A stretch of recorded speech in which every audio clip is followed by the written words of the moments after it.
A city on the edge of collapse, a sniper who refuses to let fate choose her family's ending, and a ghost-like killer whose legend is written in the silence after a shot.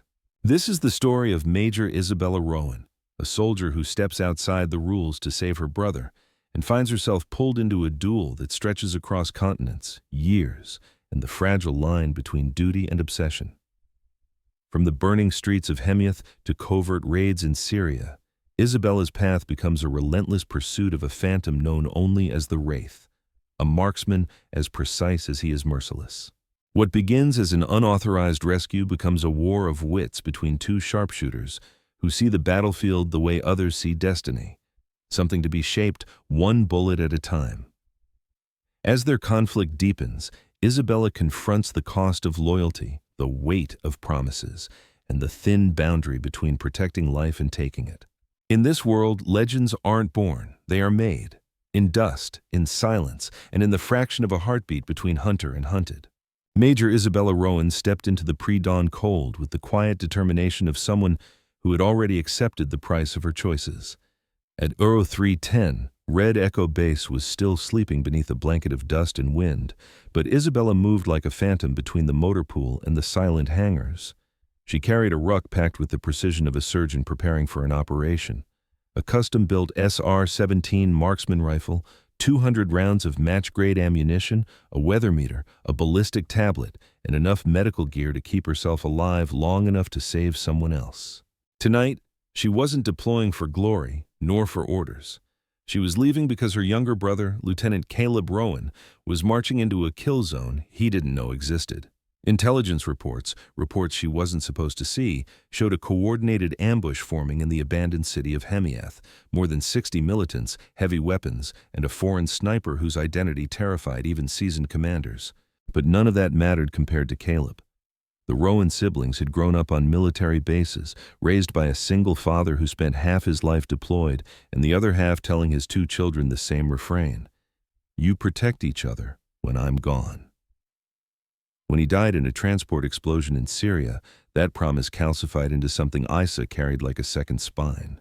Command had denied her request to deploy near Caleb's area of operations. Too much emotional conflict, they said. Too great a risk to unit cohesion.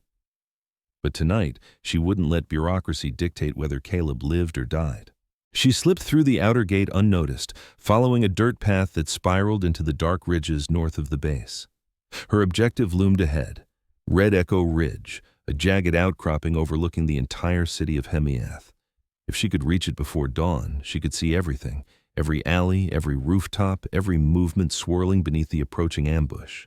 The wind bit at her face as she began the steep ascent. She moved with the silent endurance of someone who had trained her entire adult life for a single moment. The ground under her boots shifted, rocks clattering in the pitch-black ravines below, but she kept climbing, breathing in a controlled rhythm. Caleb's patrol would step into the city in 4 hours. Isabella would be waiting above them, unseen, and she would not allow her brother to die. Isabella reached Red Echo Ridge just as the first thread of sunrise slipped across the desert, staining the broken skyline of Hemiath with pale gold. Her muscles throbbed from the climb, but exhaustion didn't matter. She swept the horizon with the eye of a predator preparing the battlefield. Every vantage point, every collapsed tower, every rooftop stairwell became part of a mental map she built with the precision of a mathematician. She found a shallow rock formation where she could see everything without being seen.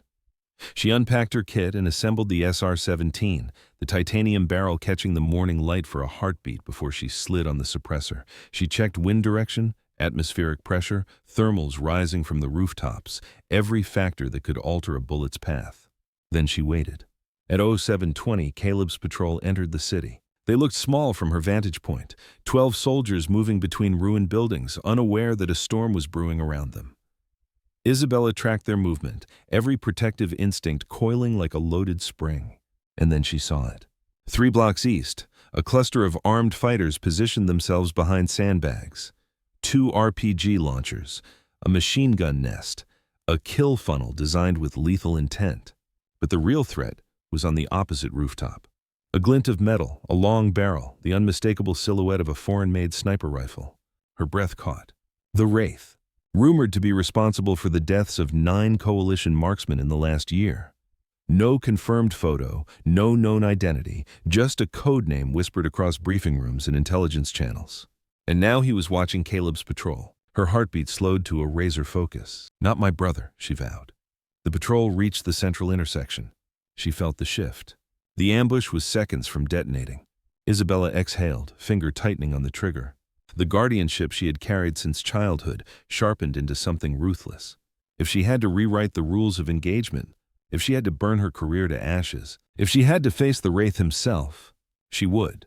Because Caleb wasn't just a soldier on the street below. He was her family. And Isabella Rowan never broke a promise. The ambush ignited in a single, horrifying second. A rocket-propelled grenade screamed across the street, detonating against a wall just behind Caleb's patrol. Dust erupted upward, swallowing the soldiers in a cloud of debris. Before they could regroup, the machine gun nest opened fire with a sustained roar. Isabella fired first. Her rifle bucked once, a soft, suppressed cough lost beneath the chaos below. The machine gunner collapsed before he even understood he'd been hit. She pivoted instantly, placing a second round into the assistant gunner reaching for the weapon. 2 threats down. 50 more to go. Caleb's squad scrambled for cover, dragging a wounded private behind a concrete barrier. Isabella didn't pause. Her next 3 shots dropped the RPG team before they could reload. Through her scope, she watched Caleb glance upward, as if sensing a guardian in the sky, though he couldn't possibly know she was there. The connection stabbed at her chest, but there was no time for emotion. Movement flashed on a rooftop. The Wraith. He was shifting position, clearly recalibrating after realizing someone else, a rival, had joined the battlefield. Isabella tracked him for a heartbeat, long enough to see the smooth, predatory elegance of his repositioning. Then he fired. His target wasn't her. It was Caleb. Isabella didn't think. She reacted. Her bullet hit the concrete inches from the Wraith's face, forcing him to roll backward out of sight.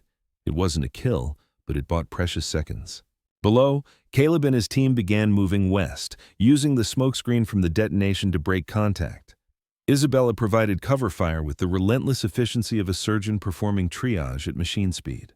Her hands burned from recoil, sweat mixed with the dust on her face, her shoulder throbbed where shrapnel had grazed her earlier. But she didn't stop. She couldn't. Every pull of the trigger was an answer to the impossible question their father once asked. What would you sacrifice for the people you love? For Isabella Rowan, the answer had always been everything. As the smoke thickened and the echoes of gunfire ricocheted across Hamayath, she realized something chilling. The Wraith wasn't retreating. He was hunting her now. Their duel had begun. Isabella felt the desert wind change as if a hand had flipped a page. The Wraith's first shot had been a message fired with cold craftsmanship. Now, every element of the ridge itself became a participant in the duel. Heat shimmered off metal and rock. Tiny eddies of dust tracked the tracer's paths. The world narrowed to the scope's circle in the rhythm of her breath. He was good. Terrifyingly good. The Wraith moved with the economy of a man who trusted mathematics more than luck. He fired where she would be, not where she had been. He led her movements like a chess player pulling a favored pawn. Each of his rounds punched into the earth near her positions, choking up stone and grit. One clipped the edge of her cheek, and a warm, tacky stripe slid onto the stock beneath her eye. She tasted blood and kept firing. Below, Caleb's squad, trained, disciplined, stubbornly alive, began to clear buildings and drag the wounded toward extraction. Isabella's shots became surgical, sent her mass to stop breathing force, rounds to weapons and optics to deprive the enemy of their tools. One careful headshot to a commander shouting coordinates. The tally in her head rose, confirmed, probable, spent.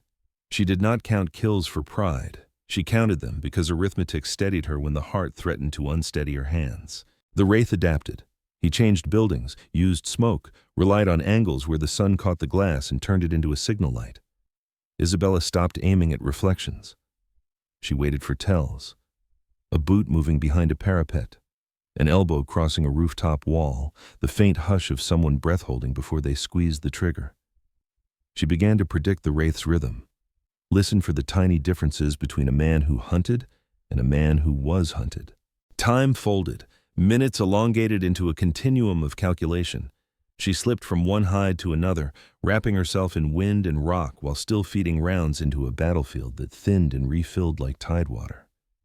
Her body hurt everywhere. tiny traumas accumulating into a single roaring ache. Her voice was a memory. She had not spoken since she climbed the ridge. Then, in the brief quiet between salvos, something unexpected happened. The Wraith made a mistake. He used a window that reflected too much sun, and for a fraction of a second his silhouette became readable. Isabella's brain, trained to convert observation into outcome, produced an answer. She fired. The round hit his shoulder, not lethal, not indelible, but it staggered him. For the first time since he appeared in intelligence briefings, someone had drawn blood. The Wraith cursed, low, foreign, and vanished behind a collapsed facade. Isabella did not exult. She felt a cold recognition settle in her chest. Wounding a predator inflames him. Legends do not graciously accept blemishes on their records. She had forced his hand. Now the cost would increase. The duel escalated from an exchange of rounds to a contest of endurance.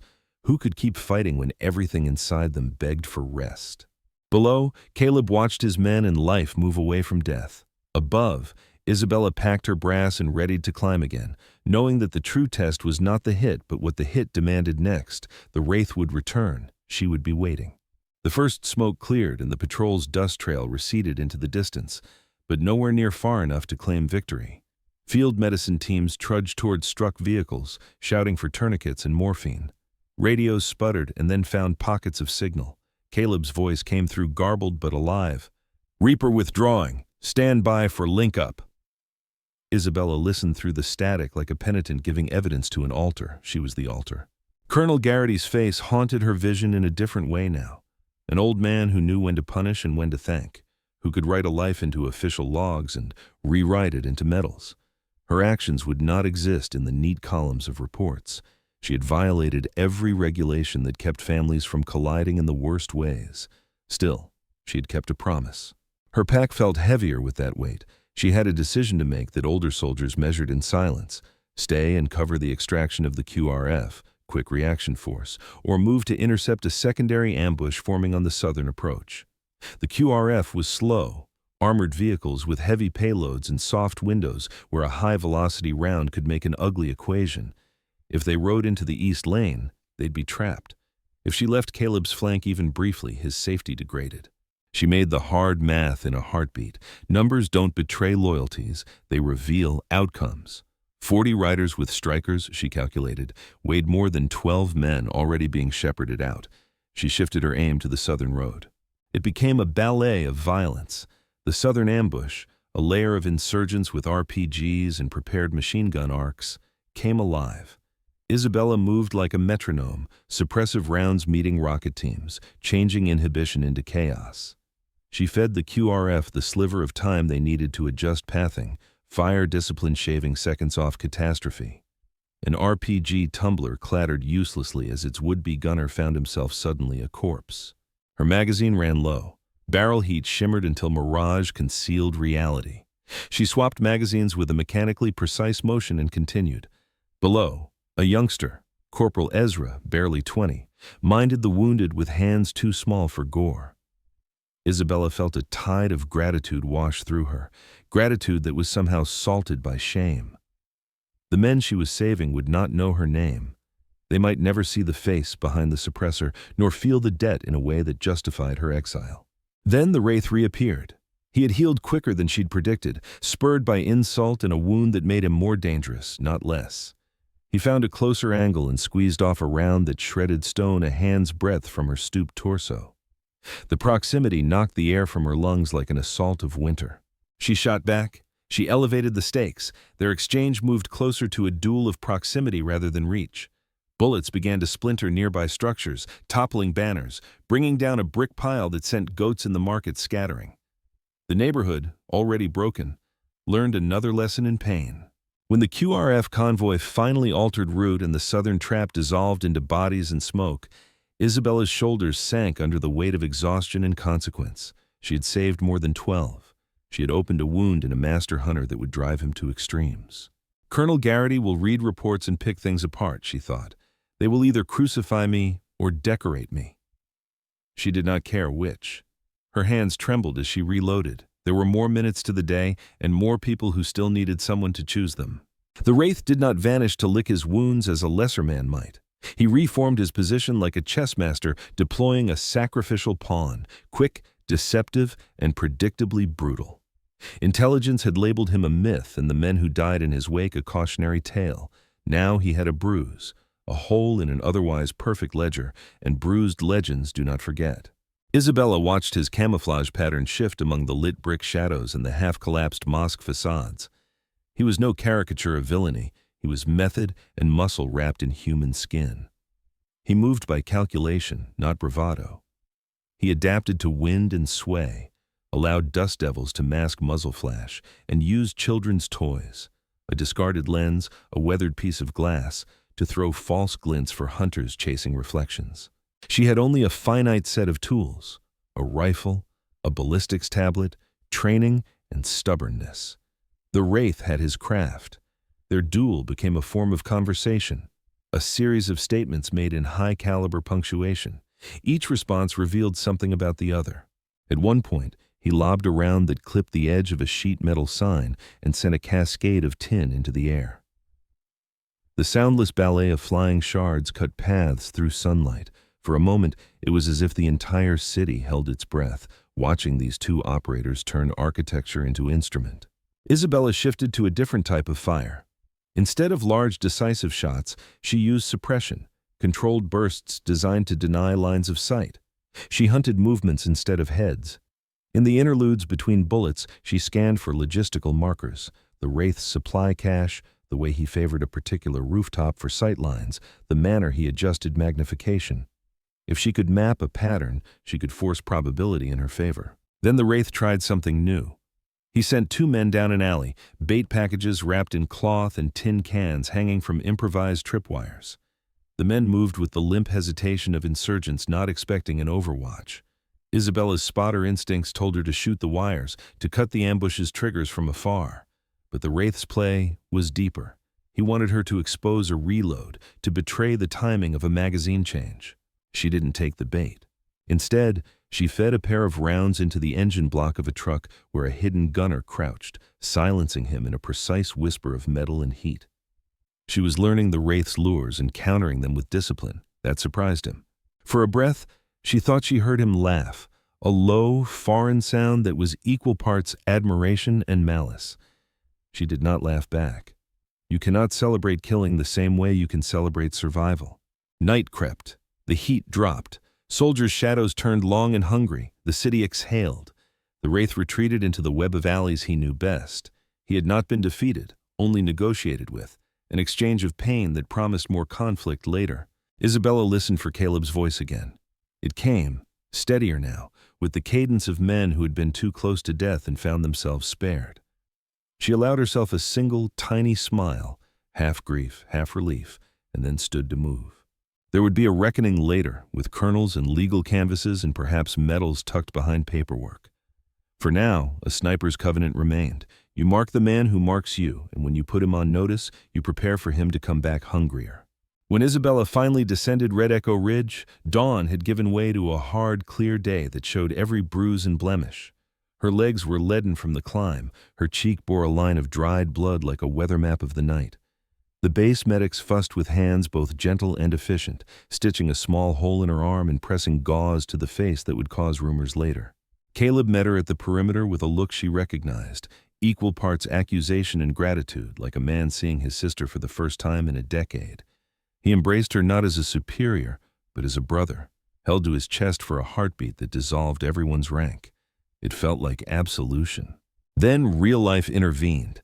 Colonel Garrity walked toward them with his gait of a man who had made hard calls and learned to live with the consequences. He studied Isabella the way a surgeon studies a wound, for depth and for the possibility of repair. The conversation in his office was quiet and full of the particular moral calculations men in uniform get paid to make. You violated direct orders, he said. You performed actions that could have ended in disaster. He paused. You saved 52 lives. That's not a small thing. Isabella expected a court-martial. She expected to be processed out of the service, to hear the whisper of paperwork declaring her actions unauthorized. Instead, Garrity asked her simple, impossible questions. Was it worth it? And would you do it again? She answered bluntly, yes to both. The consequence was not nothing. Garrity could not ignore protocol entirely. He recommended a path that was both discipline and reward, an assignment that acknowledged her capability while removing her from direct theater operations. An instructor slot at Camp Bennington, training new marksmen. It would be a promotion in rank, but a curtailment of the kinds of choices she'd make on a ridge. Isabella listened, seeing the net his choice cast: safety for family, influence for future colonels of the next generation, and exile wrapped in honor. She accepted with the same quiet determination she had climbed the ridge. Duty, she understood, shifted shapes. That night, back at her small bunk, a simple packet arrived with foreign postage and a single object: a Dragunov cartridge. Laid beside it was a photograph, an angular face, pale and deliberate. A line of handwriting in Cyrillic, which she had studied as a young cadet, read, "You struck me. We will meet again." She stared at the bullet. For all Garrity's officialdom, the Wraith had not left a mark on her record so much as launched a summons. The choice to walk away from combat was Garrity's. The choice to answer a hunter's invitation was hers. Camp Bennington smelled of oil and coffee and the low hum of machines that conditioned young soldiers into habits both precise and brutal. The rifle range stretched like a practical poem across the training ground. Electronic targets blinking, wind flags snapping, recruits learning the same truths Isabella had learned at cost. She taught math and patience, ballistics and habits, while small, eager hands tried on the weight of responsibility. The promotion had a bitter sweetness. She was safer, yes, but her hands were no longer shaping her brother's immediate fate. Yet the move was not exile, but an opportunity. Garrity had set a snare of his own. He could not deny her courage, but he could channel her talent into multiplication. If she could teach 100 marksmen to think as she did, the odds of somebody surviving an ambush increased. She found solace in precision. The classroom became a cathedral where velocity and wind drift were sacraments. She taught recruits to measure respiration, to read mirage, to convert emotion into applied technique. A quiet relationship formed between instructor and student. She lectured without martyrdom, insisted on discipline without sanctimony. At night, though, the Dragunov cartridge lay on her desk like a promise and a threat. The Wraith had been wounded. The handwritten line translated roughly, "Honor has been signaled. We will finish this properly." It was both boast and invitation. He was no longer simply a name on an intelligence sheet. He was a target with agency and appetite. The staff circulated word of a potential operational target in northern territories. A network, a node of trainers and killers who had been teaching anti-sniper tactics, distributing equipment and tradecraft. Garrity quietly suggested she volunteer. "It's something we can't ignore," he said. "You shape the field there. Some payback is prudent." Isabella knew the cost. Voluntary missions meant choosing among odds and accepting consequences. She knew how she felt about those odds, that sometimes a guardian had to stop being a spectator. She also knew that Caleb would never forgive her if she vanished on another ridge without ensuring he knew, again, what she was doing.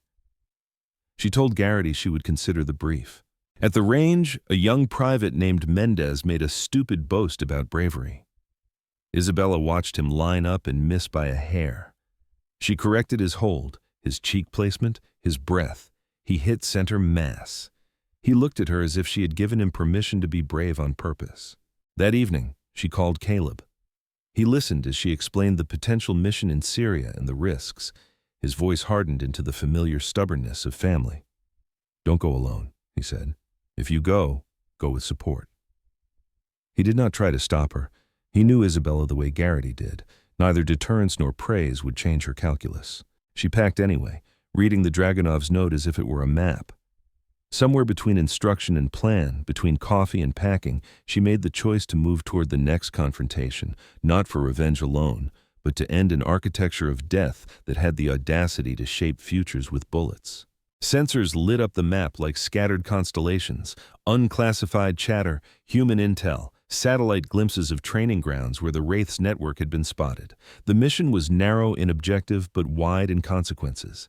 It required a skeleton team, 2 forward controllers, a logistics pair, and a small element of special operations prepared for urban combat. Isabella volunteered to embed as the Overwatch specialist. Garrity finally signed the paperwork with the weary exhale of a man who could not protect every soldier from their choices. They moved at night across borders that were porous to bullets. but not to intentions.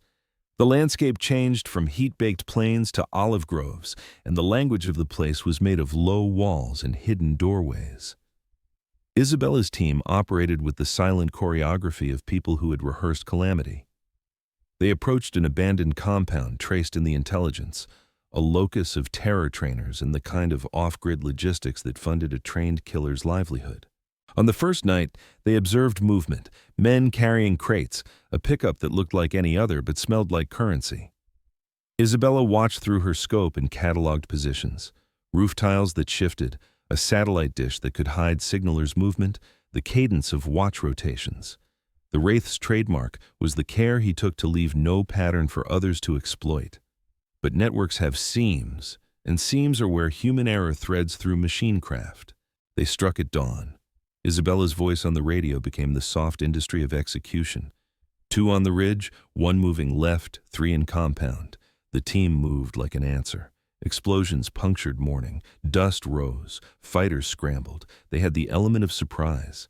They moved to disrupt, not slaughter. The objective was capture and disruption of the network, not to create martyrs that could become legends. They found a room that could have belonged to the Wraith. Maps, a recorder, a black coffee mug with a chipped rim, and a ledger with crudely translated coordinates.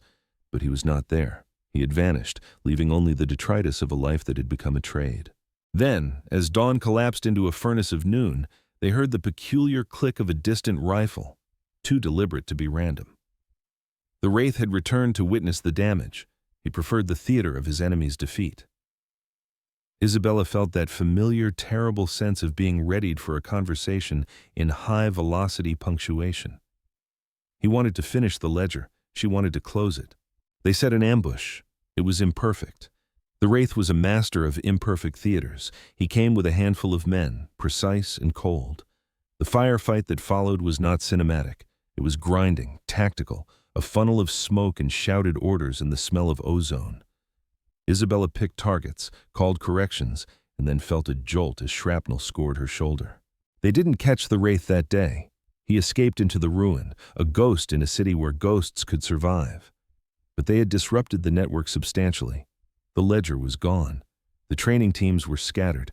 Isabella's wound bled and was cleaned and sutured. She sat with her team that night and realized the war had become a matter of attrition. Each raid a small victory, each escape a promise of another day. Yet somewhere in the dark, she felt the common current of their choices, the unofficial wars that men like her fought because official policy moved too slow. They had reduced his empire a bit. He had left a calling card, an inked triangle on a column near the courtyard exit, enough proof he was still alive, still hunting. The aftermath of the raid was messy in both predictable and perverse ways. Local elders muttered about collateral damage. Dissenting militias used the opportunity to claim influence. Political layers folded around the operation like a bureaucratic smother.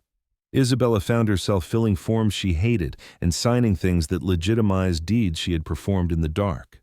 Her shoulder throbbed under the dressing, a constant metronome for decisions that would not resolve into neat rewards. They had disrupted the Wraith's training nexus, but he remained at large. Garrity requested a full debriefing. Contributing agencies asked questions in tones designed to elicit either legal culpability or boastful praise.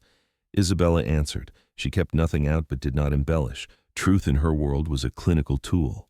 She charted trajectories and outcomes and left commentary that would make her either a decorated instructor or a cautionary footnote. That night at a safe house, she stripped the bandage and found the Dragunov cartridge she kept in her pocket, placed by someone, an old ritual of the hunter. Leave a token to say you know where the wound came from. A note accompanied it, a coordinate and an appointment of sorts. The handwriting was a twist of arrogance and invitation. She could have walked away. Her promotion at Bennington meant a new life, students, structure, distance from the constant calculus of survival. Yet the ledger of duty she carried meant something else. If he kept teaching death, he would create others who would die by craft rather than error. She wanted to stop that ledger. She planned. She calculated risks with an almost academic zeal. Routes, timings, overlapping overwatch, extraction points. She argued for a targeted takedown, not an assassination. She wanted him taken alive if possible, tried if possible, and exposed to the arithmetic of his victims. Intelligence could do half of that. She and a small task element might do the rest. The appointment on the coordinate came at dusk. An abandoned water tower, an empty marketplace lined with stalls. She took a position long before the Wraith arrived, the night folding into shadows that were friendlier to trained eyes. When he came, it was without theatrics, just a figure moving with the economy of a man unburdened by conscience. He paused in the triangle of light and looked directly at her position as if he could feel the gravity of fate. They spoke without words. His gaze was cold. He raised a hand, no gun, no sign of threat. Instead, he showed a photograph, worn at the edges, a younger man with eyes like winter. He tapped the photograph and then his chest, as if to say that both history and self had weight. He did not attack. He offered, in the world's few honest languages, a parley. Isabella felt the urge to refuse. She had been taught to pull triggers, not converse with ghosts. But she also knew sometimes hunters talked before they killed each other. The Wraith spoke in broken English about a life routed by ruin, a logic that made his atrocities almost legible. She listened, and for an instant, the world complicated. Then a crack, random, not tactical, and men burst from the marketplace's edges. It was a trap layered upon a trap, local insurgents funded by a mercenary kingpin who had other investments. The Wraith did not run, he fought. Isabella did not wait for parley to resolve. They collided into a firefight that was messy, moral, and immediate. When the smoke cleared, he was gone. Again, but this time he had been forced to move on someone else's timing. They had both survived the exchange, scarred and changed. The price of choosing the thread, she realized, was a life stretched thin by constant choices to intervene. It had to be decided. They would not continue a pattern of tactical raids that scattered cells and left leaders to reconstitute elsewhere. The command architecture, sometimes grudging, sometimes audacious, authorized a concentrated operation, a joint task force to isolate the Wraith, to cut supply lines, and to turn his myth into mortal facts. Isabella was not naive about the likelihood of success. She understood odds. But she also understood that legends grow in vacuums of action. To close that space required a willingness to risk everything. They configured an operation that would converge on two separate sites simultaneously, forcing the Wraith into a decision between protecting his network or escaping himself. That night, she walked the perimeter of the staging area and sat with Caleb under a sky that had nothing of the city's electric smog. He asked simple questions, the ones families ask when survival is personal. If you don't come back, will you tell Mom why? They both knew the answer. Some truths are only safe when spoken before a risk. She told him about the Dragunov, about the notes, about the ledger, and the pact that had shaped her choices. He listened the way a brother listens when guilt and gratitude collapse into one. The team brief was surgical. Entry times, overwatch bindings, comms protocols, extraction routes. Isabella drew lines on maps as if they were prayer maps. She checked every radio, every clip, every joint service seal. She walked the lane where she would hold overwatch. She practiced the angle where she would see and not be seen, breathe and not be heard. Men and women signed up for reasons that varied: duty, revenge, professionalism. Some wanted to watch the myth burn. Others wanted to ensure that an operator's ledger ended in accountability rather than in rumor. They were a small constellation of people with precise skills and private reasons. As night fell, Isabella sat alone and rewound the story in her head. She was not a vengeful woman. She was a guardian who had decided to turn her vigilantism into sanctioned action. The difference in the end might be paper and counsel and signatures, but she also knew it was more. It was the chance to stop a teacher of death from making more students. She closed her eyes and tried to empty the constant calculation. It did not work. Instead, she focused on breath control and heart rates, the mechanical rituals that had brought her this far. Dawn would bring decisions that could not be undone. She tightened her jaw and checked her rifles again. Dawn arrived in a purple smear over the ridgelines, the kind of light that both reveals and hides. The task force moved in silent, disciplined segments. Isabella took position on a corrugated roof that offered a long sightline over an abandoned textile mill, one of the operation's key nodes. The wind, merciless and honest, carried smell and sound into the open. Her spotter, a quiet man named Rafik, fed corrections as if he were reciting a practiced verse. They watched. Men moved. The Wraith's network did not disband easily. It had a stubbornness that matched its leader's craft. Then, through a gap in the morning hustle, Isabella's scope recorded a piece of human motion that had the dangerous elegance of inevitability. The Wraith stepped into a sunlit alley, rifle over his shoulder, face shaded by a cap. He did not move like a man fleeing. He moved like a man choosing time. For a heartbeat, the world went silent in the way that means something is about to happen. Isabella raised her rifle, translated wind and elevation into the precise angular tragedy of trajectory, and squeezed. The shot spoke, and in that voice she heard everything. The mathematics that had governed their lives, the cost of promises, the small ledger of choices that had led them both to this moment. The bullet found its mark. The Wraith staggered, cupped his shoulder, and for the first time in a long while, he showed a face unmasked by professional detachment, pain, and a human surprise that someone had answered him. He did not fall immediately.